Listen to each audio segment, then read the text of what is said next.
اگست 2023 سے مارچ 2024 تک 330 ارب روپے کی گندم درآمد ہوئی۔ نگران دور میں 28 لاکھ، موجودہ حکومت میں 7 لاکھ میٹرک ٹن گندم پاکستان پہنچی۔ مجموعی طور پر 1 ارب 10 کروڑ ڈالر کی گندم امپورٹ کی گئی۔ سیکرٹری کابینہ ڈویژن اور خوراک نے ابتدائی تحقیقاتی رپورٹ وزیر اعظم کو پیش کر دی۔ گندم کے 70 جہاز 6 ممالک سے درآمد کیے گئے۔ پہلا جہاز گزشتہ برس 20 ستمبر کو اور آخری جہاز رواں سال 31 مارچ کو پاکستان پہنچا۔ باہر سے گندم 280 سے 295 ڈالرز پر میٹرک ٹن درآمد کی گئی۔ 13 لاکھ میٹرک ٹن گندم میں کیڑے پائے گئے۔ پی ڈی ایم حکومت نے جولائی 2023 میں گندم درآمدگی سے متعلق فیصلہ معلق رکھا۔ گندم درآمد پر چائے کی پیالی میں طوفان مچا ہوا ہے۔ معاملے میں جھول ہے، نہ کرائسس اور نہ ہی کرپشن۔ گندم سرکاری خزانے سے درآمد کرنے سے منع کیا تھا۔ سابق نگران وزیر اعظم انوار الحق کاکڑ کا دعویٰ، وضاحت دی کہ 400 ارب گندم کی بات انسپکٹر جمشید کی کہانی کی طرح ہے۔ سرکاری نہیں، پرائیویٹ سیکٹر کو گندم درآمد کرنے کا کہا گیا۔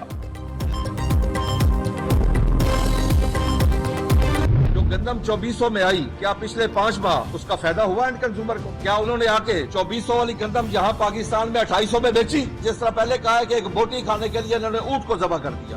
جو اپنے پاس ریزرو جو گندم موجود تھی، جس کو ریلیز کرنا تھا فلور ملوں کو، اس کا ریٹ 3900 تھا، اس کو اٹھا کے 4700 کر دیا، صرف اس لیے کہ اپنی گندم نہ بکے، جو باہر سے گندم آ رہی ہے وہ سیل ہو جائے۔ اس مافیا کو، پرائیویٹ سیکٹر کو فائدہ پہنچے۔ 100 ارب کمایا مافیا نے۔ $1 بلین زر مبادلہ خرچ ہوا پاکستان کا۔ تقریباً 400 ارب کا نقصان ہوا کاشتکار کا، جو اس کو اصل ریٹ سے کم ریٹ ملا ہے، اور 150 ارب روپیہ حکومت کو اور نقصان ہوا۔ جو گندم اپنے پاس پڑی تھی نہ سیل کی، اس پہ جو انٹرسٹ بن گیا 150 ارب روپیہ۔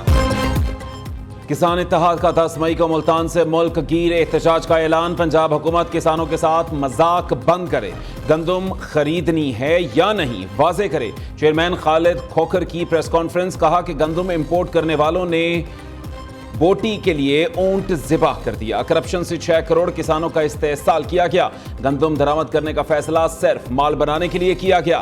گندم ہونے کے باوجود 35,44,000 ٹن درآمد کی گئی۔ 100 ارب مافیا نے کمایا، ملک کا 1 ارب ڈالر زر مبادلہ خرچ ہوا۔ ملوث کرداروں کو سخت سزا دی جائے۔ چیئرمین کسان اتحاد نے صدر اور وزیر اعظم کو خط لکھ دیا۔ درآمد شدہ گندم کی شفاف تحقیقات کا مطالبہ۔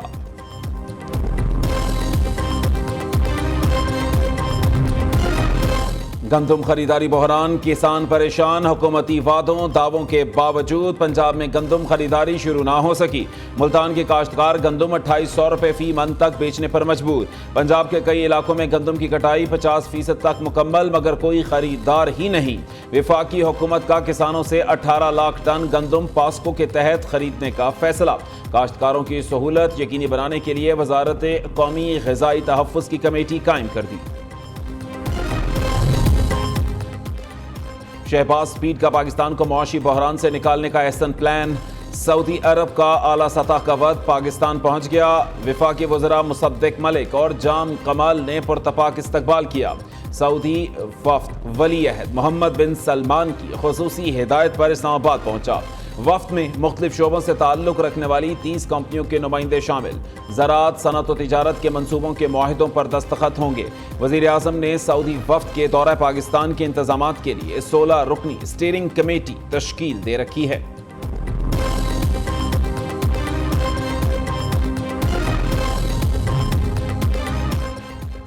فیض آباد دھرنے میں لیفٹیننٹ جنرل ریٹائرڈ فیض حمید نے صرف بطور ثالث کردار ادا کیا۔ انکوائری کمیشن کو کسی سازش کے کوئی شواہد نہیں ملے۔ فیض حمید کو ڈی جی ISI اور آرمی چیف کی اجازت حاصل تھی۔ فیض آباد دھرنا انکوائری کمیشن کی 150 صفحات پر مشتمل رپورٹ سپریم کورٹ میں جمع۔ بحران الیکشن ایکٹ کے ایک ڈکلیریشن میں ترمیم سے پیدا ہوا۔ مصطفیٰ ایمپیکس کیس کی روشنی میں وزیر اعظم اور وزراء کے اختیارات واضح نہ ہونے کی نشاندہی۔ چیف جسٹس قاضی فائز عیسیٰ کی سربراہی میں 3 رکنی بینچ کل سماعت کرے گا۔ وفاقی وزیر قانون ہے طاہر صاحب، جس نے اس دن ایک اشارہ بھی دیا کہ ہم جو ہے نا کوئی قانون میں کوئی امینڈمنٹ لا رہے ہیں۔ چیف جسٹس ہے، اس کے ٹینیور میں اضافے کے حوالے سے اس نے اشارہ دیا ہے۔ मैं समझता हूँ कि ये डिजास्टर होगा। हम सिर्फ एक मुतालबा करते हैं कि इदारों को आज़ाद रहने दो। अदारे जो है ना उसके अंदर इंटरफेरेंस ना करो। तमाम इदारे जो है हमारे काबिल एहतराम है, काबिल कदर है, लेकिन इनके अंदर हुकूमत की मुदाखलत और फिर वो अपने सियासी मकासद के लिए और सियासी जो उसके पीछे जो है ना मुहर्रिकात हों, उसके हवाले से हम भरपूर मुज़ाहमत करेंगे। चीफ जस्टिस के मुद्दत मुलाजमत में तोसी नहीं होने देंगे। हुकूमत ने ऐसी कोई कानून साजी की तो कानूनी तरीके से रोका जाएगा। असद कैसर का वाज़ेह पैगाम। रहनुमा पीटीआई ने कहा कि सब इदारे काबिल एहतराम, किसी भी किस्म की मुदाखलत ना की जाए। इदारों में मुदाखलत अपने सियासी मकासद को परवान चढ़ाने के लिए है। हमारा एक ही मुतालिबा है, इदारों को आज़ाद रहने दें।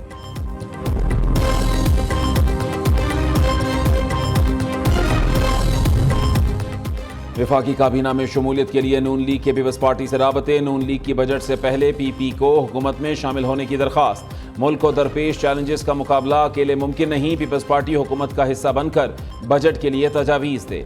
पीपल्स पार्टी ने पैगाम लाने वालों को कोई जवाब नहीं दिया।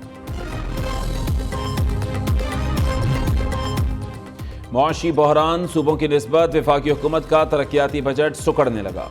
रिपोर्ट के मुताबिक पंजाब ने वफाक से 57 अरब रुपए ज्यादा तरक्याती फंड्स जारी किए। रवां माली साल के 9 माह में वफाक ने 321 अरब रुपए के तरक्याती फंड्स जारी किए। सिंध हुकूमत भी तरक्याती बजट के इजरा में वफाक के हम पल्ला है।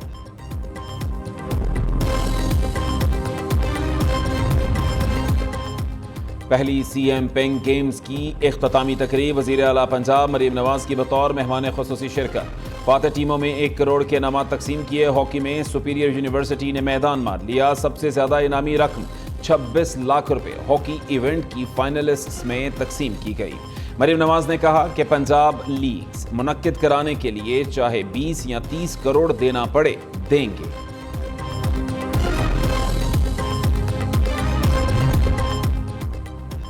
वज़ीर आला पंजाब से कोरिया के सफ़ीर पार्क केजिन की मुलाकात। दो तरफ़ा ताउन के फ़रोग़ की ज़रूरत पर जोर दिया गया। बाहमी इश्तराक के कार पर भी इत्तफ़ाक़। मरीम नवाज ने कहा कि सनती तरक्की के लिए कोरिया की टेक्नोलॉजी से मुस्तफ़ीद होना चाहते हैं। इलेक्ट्रॉनिक्स, ऑटोमोबाइल और इंफॉर्मेशन टेक्नोलॉजी में कोरिया के इश्तराक कार का खैर मकदम करते हैं। सनह 9 मई पंजाब हुकूमत का असम्बली इजलास बुलाने का फैसला। 9 मई को इजलास बुलाने की समरी तैयार कर ली। गुज़श्ता साल होने वाले सानहे की भरपूर मजम्मत की जाएगी। इजलास में सानह 9 मई के खिलाफ मजम्मती करारदाद पेश करने की तजवीज़ दी गई है। अपोजिशन ने भी इजलास बुलाने के लिए रिक्विजिशन दे रखी है। कराची के हालात अब बेहतर। दहशतगर्दी में कमी आई। बहुत जल्द स्ट्रीट क्राइम पर भी काबू पा लेंगे। वज़ीर आला सिंध का दावा। मुराद अली शाह ने कहा कि पुलिस और रेंजर्स ने शहर में अमन कायम किया।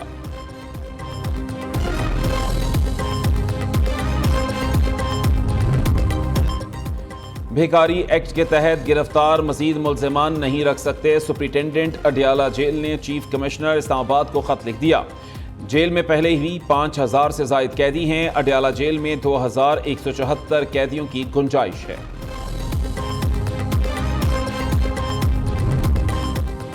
नए गवर्नर पंजाब की हल्फ बर्दारी की आज होने वाली तकरीब मुलतवी। पीपल्स पार्टी के रहनुमा सरदार सलीम हैदर अब 7 मई को गवर्नर पंजाब का हल्फ उठाएंगे।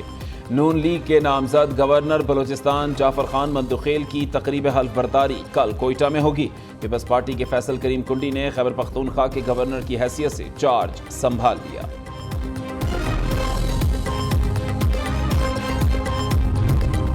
सेनेटर एमल वली खान अवामी नेशनल पार्टी के बिला मुकाबला सदर मुंतखब।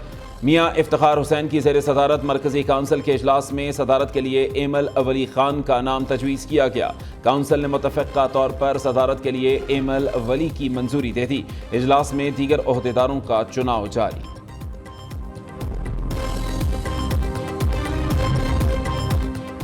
अमीर जमात इस्लामी हाफिज नईमुर रहमान से ईरानी सफ़ीर रज़ा अमीरी मुक़द्दम की मुलाकात। अमीर जमात इस्लामी ने कहा कि पाक ईरान गैस पाइपलाइन मंसूबे पर हुकूमत को आलमी दबाव से बाहर आना चाहिए। फ़लस्तीन इशू पर ईरान के किरदार को कदर की निगाह से देखते हैं। रज़ा अमीरी ने हाफिज नईमुर रहमान को दौरा ईरान की दावत भी दी।